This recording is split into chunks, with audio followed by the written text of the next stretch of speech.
What's up, everybody? My name is Nicholas Dembski from the Single Dad Nomad. In today's video, we're talking about 5 different ways that you can travel full-time. And this is actually a clip from a long video that I made. It's a complete guide to full-time travel. At the end, you'll see a link and it'll be down in the description box. Check it out if you enjoy this video. Darling, only you can set your spirit free. The first way is through continuous travel. These are usually single people. They can keep moving. They never stay in one place for too long. You know, they might take inexpensive transport from hostel to hostel, for example. And so they're just spending as little money as they can and just extending their travels as long as possible. So this continuous travel, like I said, usually for people who are very flexible, generally young single people. You don't have to wait on me. Another way to travel is serendipitous travel. Now, I think this is one of the most interesting ways to travel, and it's kind of the principle of Wu Wei. If you haven't heard of this, it's a Chinese principle, which is you kind of go with the flow of life. You know, if you're a surfer, you know that you don't just paddle into any wave. You wait for the right wave, the right time, the right spot. It's the same thing with your travels. As life goes, follow it. You might end up in the back of a small pickup truck traveling to some far-off coast with newfound friends, or you might hunker down on an eco-farm for a few months, learning about permaculture farming and how locals manage to rely on themselves and their neighbors for all their needs. So this serendipitous form of travel really lets you just go where the times are taking you, and I guarantee you will learn something and find beautiful places. I think it's one of the most interesting ways to travel. However, that's not how I travel now. While they were waiting on the right time, you went and made your wave. Generally, what I'm doing is using slow travel. We can get a 3-month or 6-month visa somewhere. Then we will stay there for as long as permitted. We will find that we have to take fewer flights, fewer buses, fewer taxis, things like that can really add up in costs over time.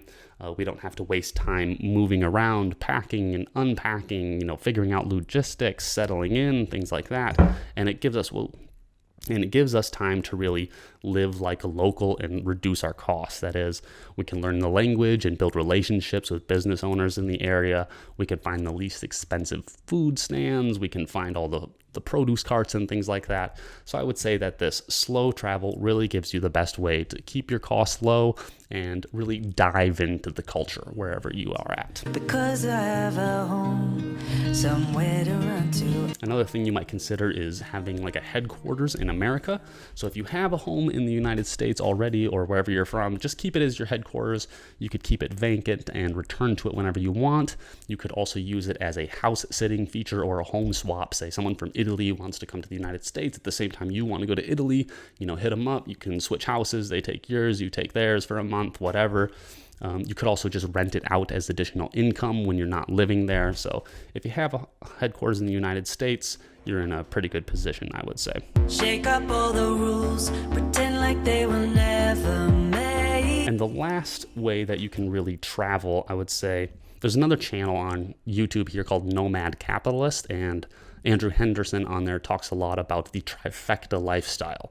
Now that is about having like 3 places that you really love to live. You set up your own little home base there, and from there you can explore. So for example, you could buy a home in the countryside of Colombia outside your favorite major city, and then have a tiny casita in a Mexico surfing village, and then an apartment in Tbilisi, Georgia for summer vacations in Europe.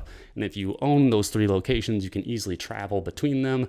And then say from Tbilisi, Georgia, you can explore more of Europe. From your place in Colombia, you can explore all of South America. From your place in Mexico, you can explore all of Central America and make it back to the United States if you have to, etc. So that's the trifecta idea in a nutshell. So if you're feeling perpetually stressed, upset with your current environment, or disillusioned with the government, I can't recommend enough that you give long-term travel a try.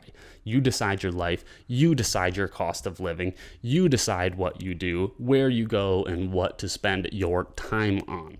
The more you focus on yourself, the less you'll concern yourself with the problems of the States or wherever you're from, and you'll find yourself able to live better worldwide. Remember, everybody, if you liked that video, why not click on this link right here? It's going to take you right to the complete guide on how you can travel full-time. Don't forget to subscribe to the channel before you go, and I will hopefully see you next time.